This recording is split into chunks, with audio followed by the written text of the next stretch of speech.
Ladies and gents and everyone in between, welcome to PlayerTwoFirst. You're Player 2 and we're Player 1.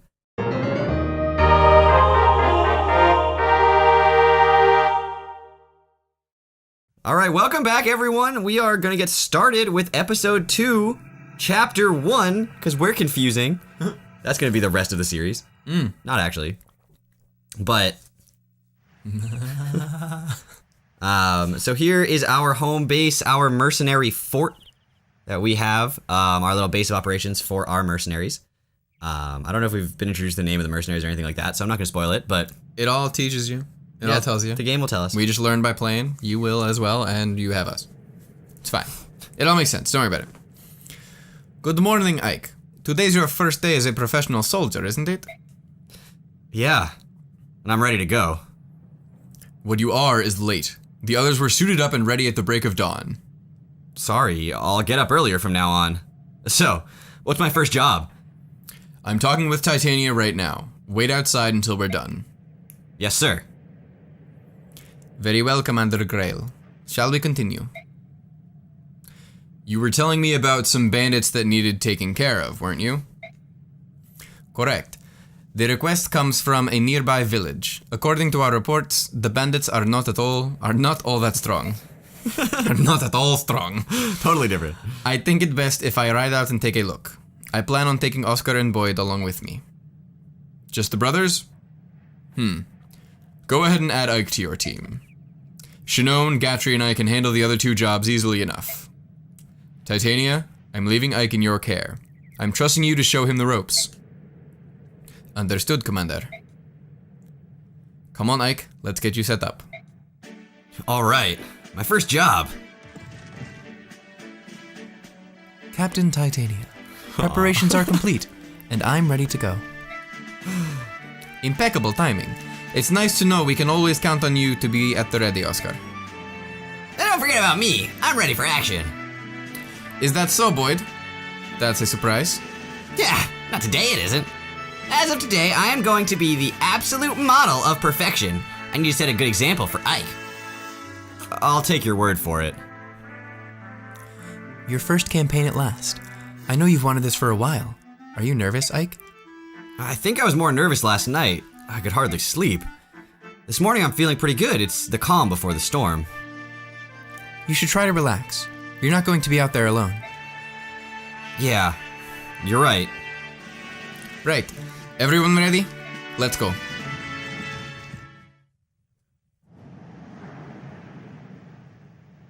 Alright, Chapter 1. As you can see, everything's going to be laid out on a grid map, so there's going to be some awkwardly square villages and stuff, but... You get used to it. Yeah. You don't really notice it after a while. Alright, let me explain what's going on. This is the map of Chaldea. They've hired us to drive off some bandits.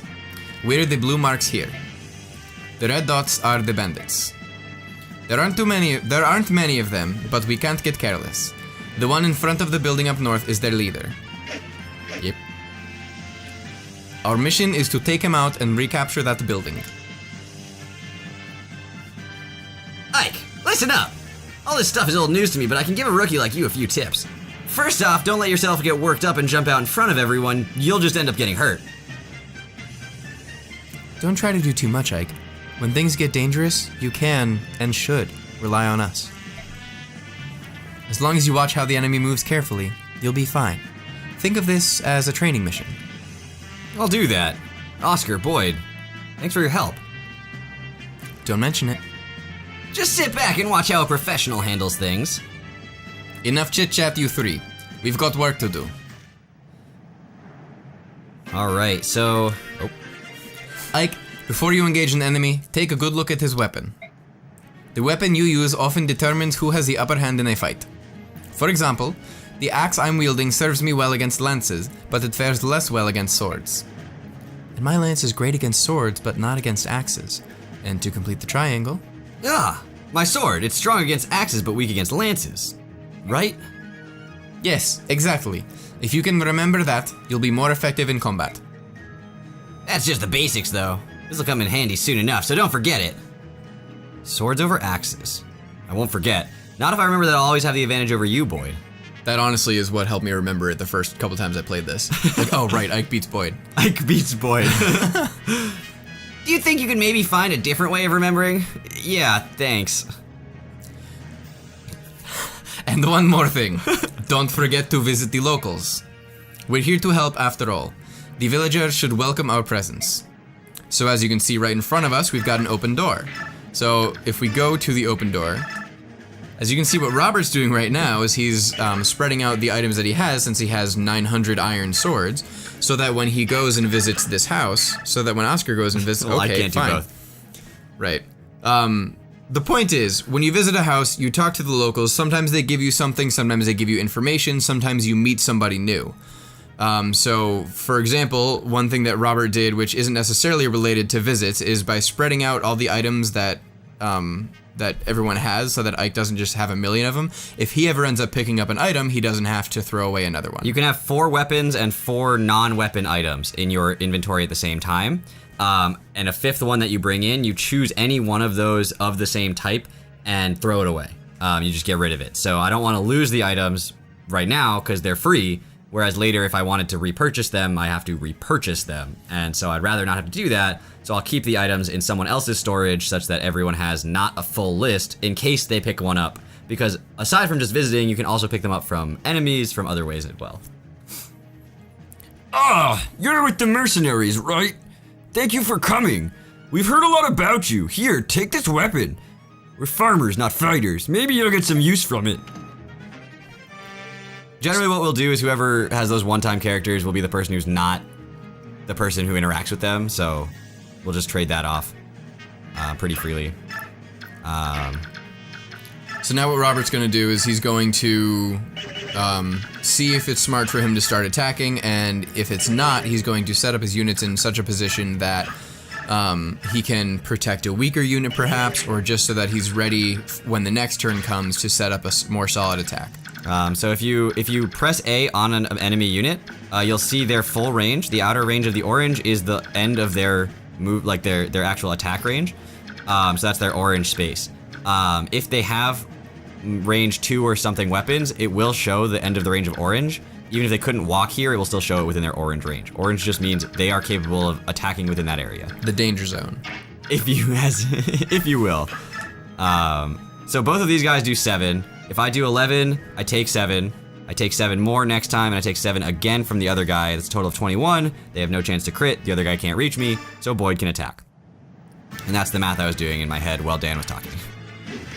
And I won't go through that every time, but I'm just explaining it now for you guys for once, you know, just to see it that first time.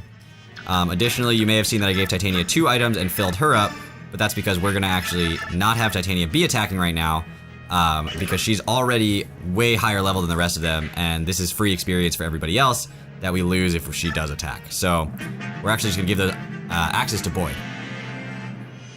Do you want him? What's going on out there? Is that some sort of army? Pah! A bunch of mercenaries looking for their next meal. The villagers must have hired them.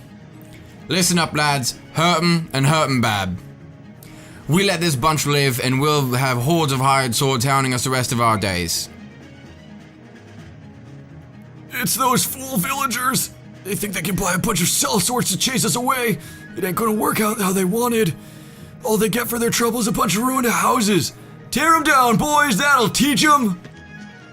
So if you don't get to houses fast enough, they can be razed by the enemy, and you lose access to that house for your own use or picking up an item. That is a scripted one. There's no way to get to it in time. We've tried. We tried to see if it were possible, and it's just not. It's definitely not possible. So,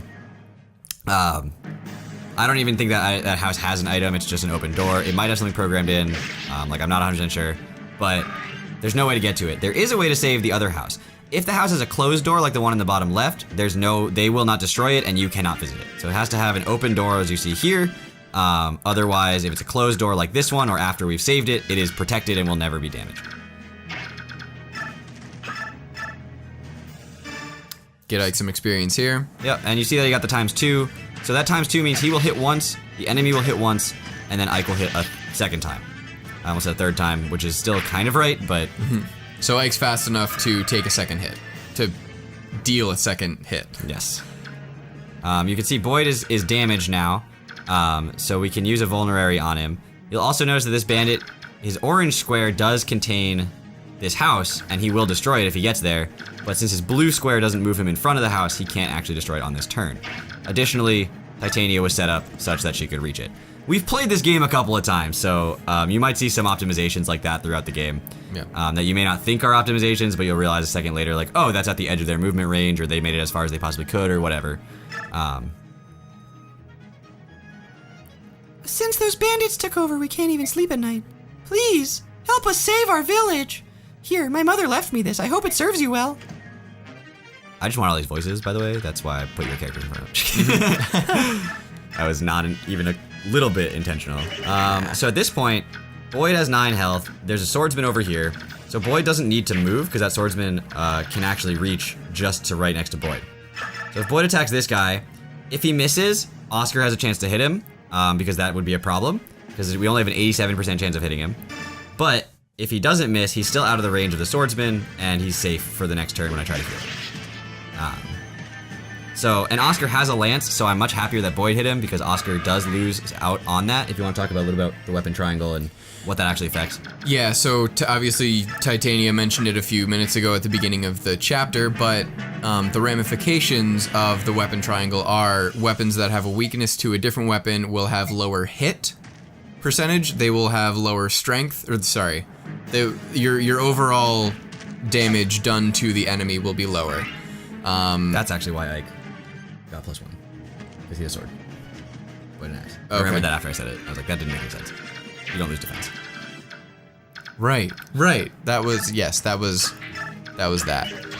Is that it though? Is it just the strength of the hit and the hit percentage? Or it might also be things like it probably affects critical. It might affect crit. Everything affects crit. Everything.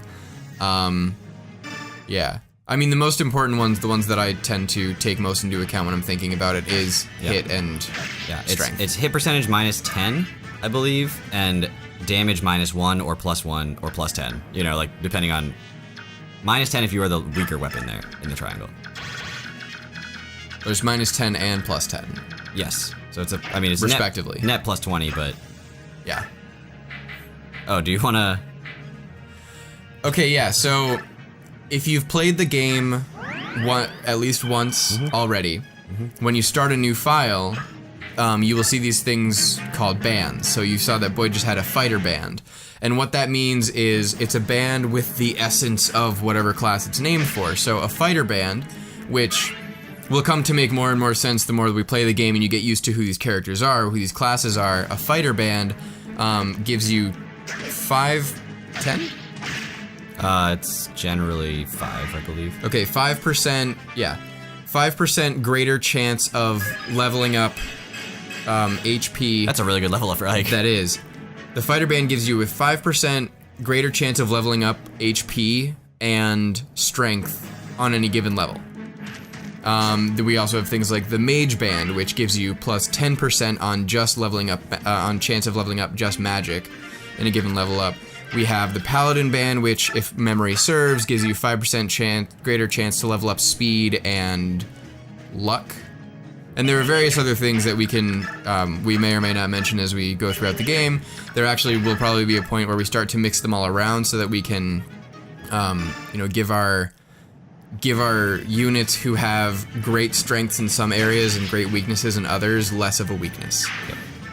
Because it doesn't take away from the other stats, it just gives you an extra chance to level up extra stats. Yeah, so Boyd he is a fighter. That's his class. It's up in the corner.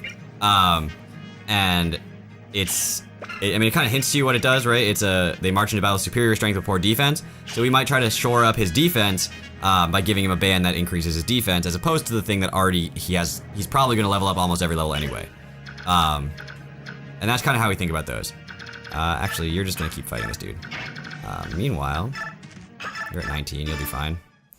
And keeping this all in my head, obviously, the first time you play through this game, don't expect to keep it all in your head, and you don't have to. That's the best part of it. You can take as much time as you need to strategize an attack. You can take as much time as you need to look at the field, figure out, okay, what HP are you at? Where are you on the map? Like all these little things that you can try to determine, and you don't have to have it all memorized.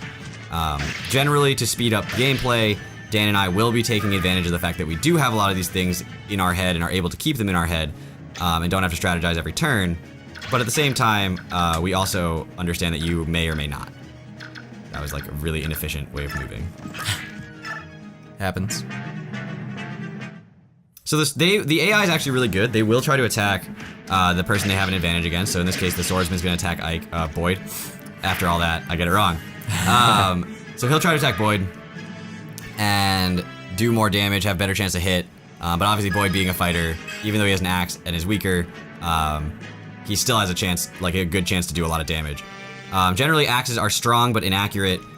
Swords are balanced in the middle, and lances are a little bit. Actually, lances are stronger than swords, right? Lances are stronger than swords. Swords are the ones that will hit pretty much every time and aren't as strong. Yeah, okay. Lances are the ones that are pretty much in the middle, not the best hit, but good hit, not the best strength, but good strength, and axes are the strong ones that have a low hit chance. Yeah.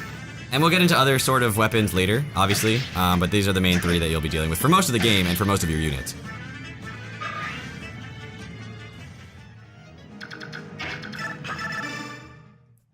Finish off this guy. Yeah. And you may see us spam clicking A a lot just to get through those text boxes. We're not going to look at the damage every single time if we're pretty sure they're going to kill, or have already calculated it before, or whatever. But sometimes you'll see us slow down and actually calculate things, like in our heads or even out loud.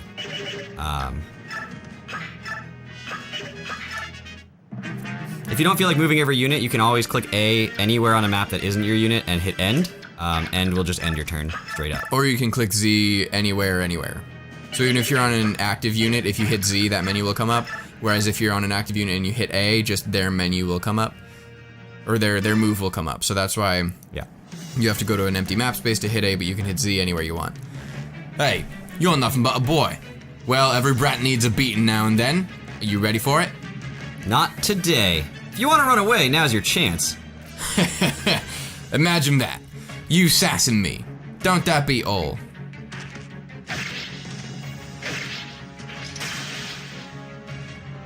And we get the crit. I meant for better than this. I don't want to die here. Ike doesn't get camera shy. So critical hit, as we said, is times 3 damage from his original damage output, which was 7. So it did exactly 21. It's not like if he has 21 HP left. I actually had a 3% chance to crit on each of those hits. I saw that when I was going through the battle. So, yeah, that worked out pretty well. In the meantime, I have a moment, so I can exchange some weapons around. You can take that iron axe, and the reason I'm doing this turn is partially because I don't get a chance to do it at the start of the next battle, so I'll have to take their turns then. Plus, Ike needs to be the person to step on this square, so I can't do it this turn anyway. He's taken his action as attacking, so that means that I have a free turn anyway, so I might as well take advantage of it. That's the end of it. Ike, are you alright? Yeah, I'll be fine. You know, you surprised me. To think that you've come so far. Look at my father, though. I've still got such a long way to go. There's nothing you can do about that. After all, Commander Grail is... Huh? What about my father? Oh, nothing. Nothing. Now I'm really curious. Don't worry. You'll learn all about it someday. Hey, Ike! That wasn't bad for your first battle. Not as flashy as my first time, though. Yeah, you were a real standout. I'll never forget the sight of you so keyed up you broke your own axe. Oscar, dang it! You didn't have to bring that up. Anyway, Ike, congrats on finishing your first mission. Welcome to the group. Everyone's alright? Then let's get going. I'm sure Mist has a nice hot meal waiting for us. Alright, so as we continue on with the series, you'll note that the end of the episode will be whenever this screen right here comes up. And the episodes, I promise, will get longer. At some point, we're probably going to be speeding up the gameplay, the actual like combat gameplay a little bit, just because the episodes get insanely long. Chapters can take upwards of an hour. And more in some cases. Yeah, so just a heads up, that will be happening later on, but for now, we're just going to keep teaching you guys the mechanics, and we'll be trying to speed up the battles from here on out a little bit by we'll show you that later. But we'll be trying to speed up the battles a little bit. So I guess that's the end of chapter 1. The battle has begun. And until next time, see you later.